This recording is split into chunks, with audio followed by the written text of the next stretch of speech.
welcome to the Hire Revolution. Our goal and purpose is to inspire and educate human resources professionals here in the U.S. I'm your host, Eve Nasby, and we are here today to discuss some very relevant and hot topics.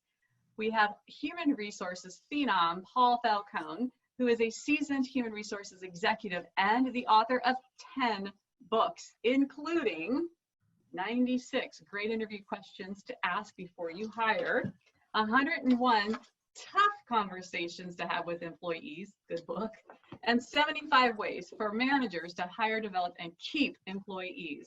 He's a sought-after guest on radio shows, TV shows, and is a featured speaker for SHRM. Paul, we are thrilled to have you here on our podcast today. Thank you, Eve. I am too. It's great. Let's talk about how companies are thriving and hiring amidst the COVID-19 crisis. You talk about, Paul, heading off individual and team disruption during the COVID-19 emergency.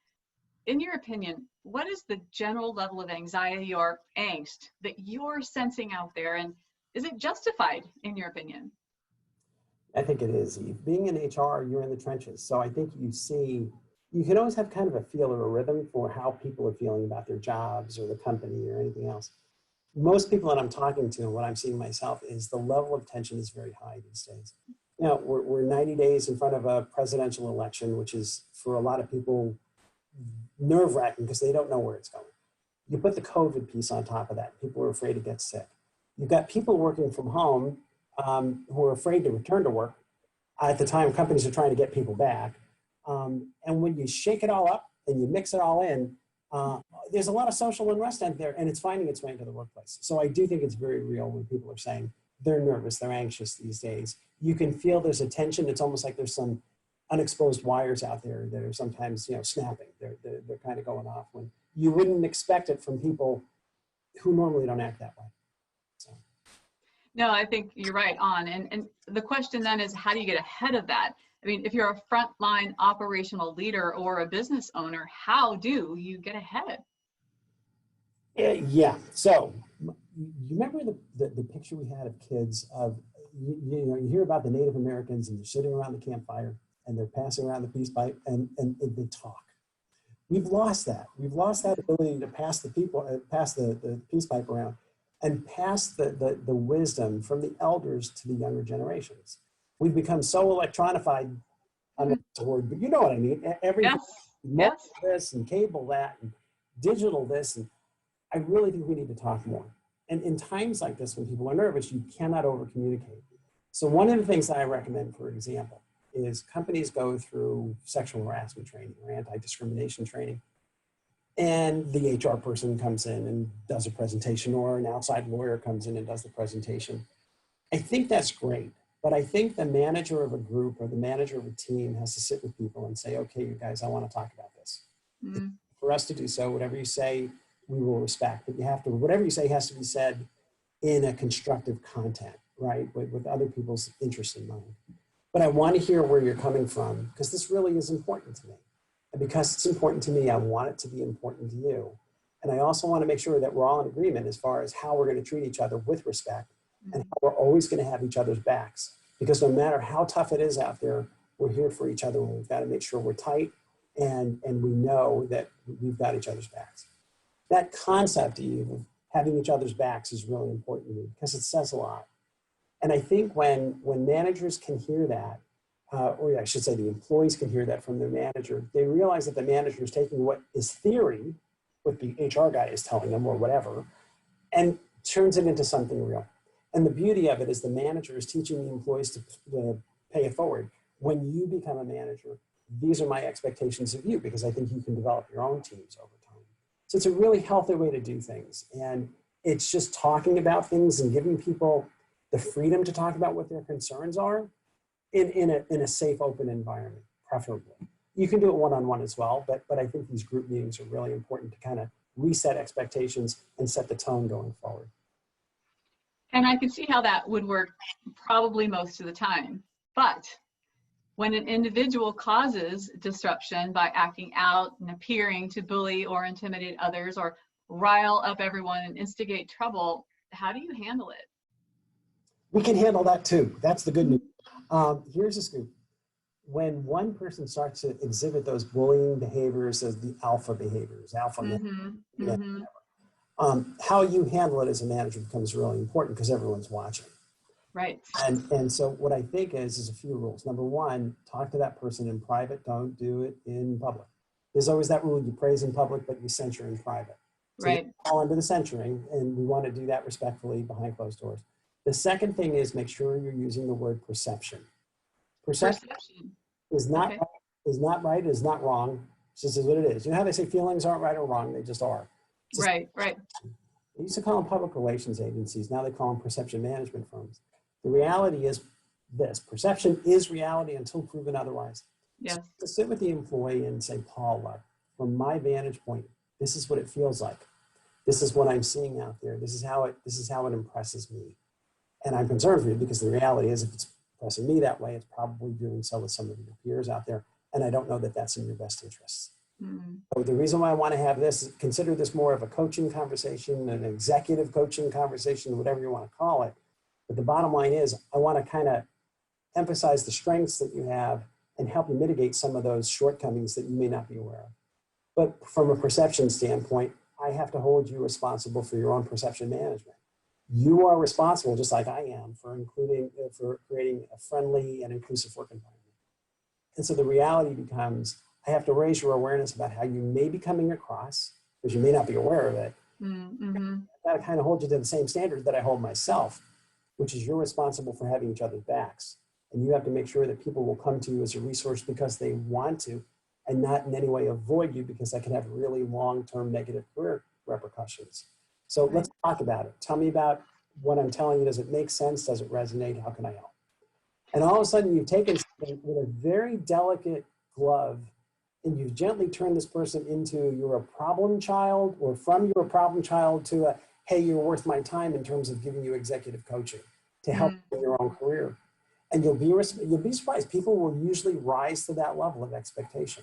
So a gentle approach. It's not disciplinary. I'm not saying it couldn't eventually become disciplinary, even may, but more people than not will respond to that call to rise up to how they're seen as a leader. Because the truth is they've got these alpha personalities. People follow that, or people will be repelled by that. They've got to change their sponsoring thought about who they are and what they can do. And if we can move them to that point where they see themselves as a force for good, it can help them their whole career. And then 20 years later, they'll be like, oh yeah, Paul Falcone was my favorite boss because he helped me see things in myself that I didn't even see. And it all comes together. That's excellent. So that's the individual, Paul. What happens when the individuals as a team are at each other's throat, they're exhibiting toxic behaviors or otherwise refusing to cooperate with one another? How do you, as a leader, step in and turn things around? You just fire them all. They're all gone. Okay, end of interview. We got this. Thank you. It's a pleasure. No, okay, so the seriousness, though, is when you've got people that are not getting along with each other and you can just feel the tension. How I've normally handled this is I call a group meeting. It's sitting around the campfire and passing around the peace pipe and kind of acknowledging what some of the issues are. But what I do is what I call a start, stop, continue exercise. And I usually do it with a piece of paper. Sometimes, depending on the size of the group, you can even actually write it out in advance. But usually the employees will kind of tell you. And then the first question is, what are we doing well? What do we want to continue doing? That's easy enough. And then the next question is, what do we think we want to continue? Well, what are you doing? What do you want to continue doing? It's fine. We're writing it all out. What do we want to stop in the group? What needs to end today? And all of a sudden you'll see that, well, we shouldn't be bullying and people shouldn't call rank and people shouldn't do this and do that. And you're writing this all down. At the end of that meeting, you can say, you guys, I totally agree. We are all on the same page. This works very, very well with groups. They'll all kind of fall under that. You're keeping control of the meeting. You're jotting down what you want to start doing, stop doing, and continue doing. And then what you tell them at the end of the meeting is twofold. Number one, I'm going to put this all in writing, you guys. Today's date is whatever, August the 1st. And August the 1st is the day I'm re-welcoming all of you back to the company. You all get a chance to start over, line in the sand, welcome to the organization. We're so happy to have you here. As far as I'm concerned, all the baggage that leads up to August 1st stopped on July 31st. August 1st, we're starting over again, and you all get a clean slate. The next thing is you have to forgive yourselves and forgive each other, because this thing did get out of hand. And I think, just being honest, we all can admit that. We want it to be better than it is. And then I want to capture this in writing, and I'm going to pass it out with my signature. And my signature is going to say that I commit to all of you that I will withhold these standards going forward. But you can't put me in a situation to violate my own agreement, because if you do, it's going to be a different conversation. And it's not this kind of peace talk that will probably be attached to some kind of disciplinary warning. And I don't want to go in that direction. You're adults. I'm holding you accountable for this, but we need an agreement that as of August 1st, we're all starting over again. Right. You need permission to forgive yourselves and forgive each other, and we start over again. I'm not telling you to forget, but what I am telling you is the behaviors that were exhibited through yesterday end today, and we start over again.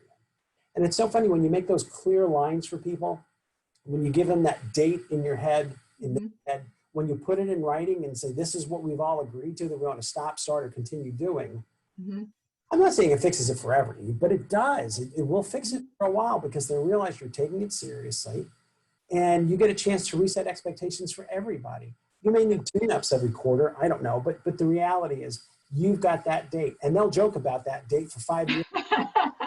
Falcone was August 1st. Okay, it's true, but they remember what it is, and that's the main thing that you want to get through. And you know what, Paul, on a personal level, I think that many people are not trained at home growing up on good conflict resolution. And so what you're bringing to the table for most people is something brand new to their life. And so you're not only helping them, I think, on a professional level, but obviously on a personal level as well. I got a lot of practice as a kid, Eve, which is a very good thing. But the funny thing is, you're right, the path of least resistance is avoidance. Yes. And managers will sweep things under the rug and hope they fix themselves. And the reality is they rarely do. Right. You can do these things when they're minor impediments before they become these massive problems. Right. Just getting in there when you see it going a little bit off the rails and it's time to get everybody back on track again, that's the time to move in. But likewise, you can also do it when it's already off the rails. The start, stop, continue, when I usually use that for someone else's department, not for my own, because of course not. Happy. But you know, that's when it's usually come off the rails, and you can start them over again and reinvent that relationship. Paul, thank you for your time. Thank you for your expertise. You have brought a lot of value to our listeners, I know, today on the Hire Revolution. Please tell us where we can get more information of you and get in contact with you. Oh, thanks, Eve. Sure. Yeah, everyone, I'd love a LinkedIn connection if you want to do that. I'm just Paul Falcone 1 on LinkedIn, so easy enough to find. And I have a website, which is paulfalconehr.com. Pretty apropos. But all my connections are on my website too, my phone number and everything else. So that would be the easiest one. Excellent. Thank you again. My pleasure. Thank you for joining us on this episode of the Hire Revolution, sponsored by Band of Hands. Be sure to like us on Facebook and follow us on YouTube. I'm your host, Eve Nasby, and we'll see you next time on the Hire Revolution.